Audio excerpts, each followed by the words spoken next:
Здравейте, потребители на Box 7. И вече добавяме едно и на YouTube.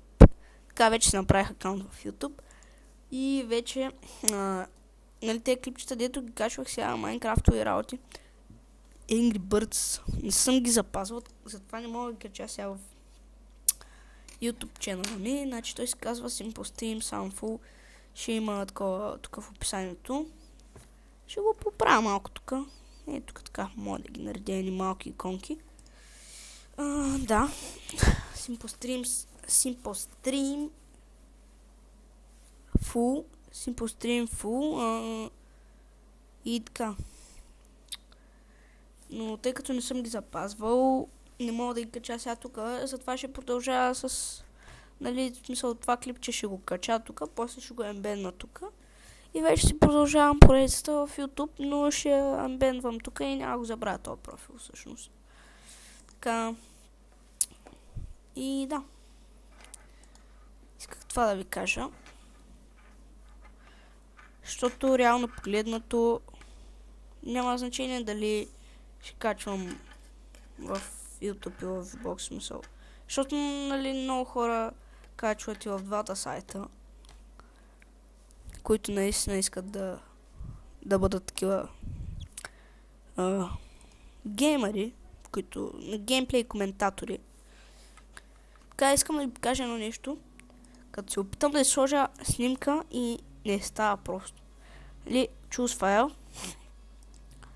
Нали, тая дето ми е насякъде, нали, в това в Facebook и в Vbox. В момента се апладва. Така, и вече излязва тук долу. Само натискам това.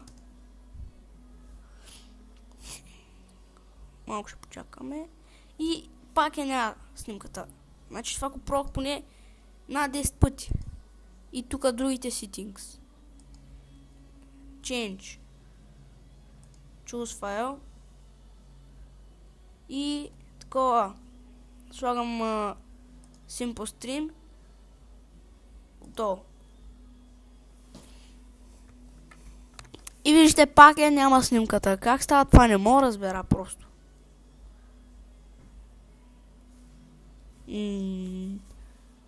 Няма никакво обяснение. Не знам защо. Ако знаете, ви моля да напишете като коментар. Нуждая се от вашата помощ.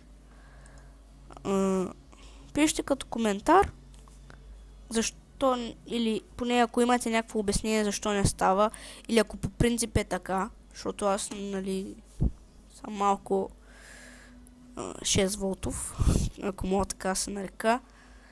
И така. По-нататък ще сложа тук името ми и тук на Facebook, subscribe и тук малко по-нагоре.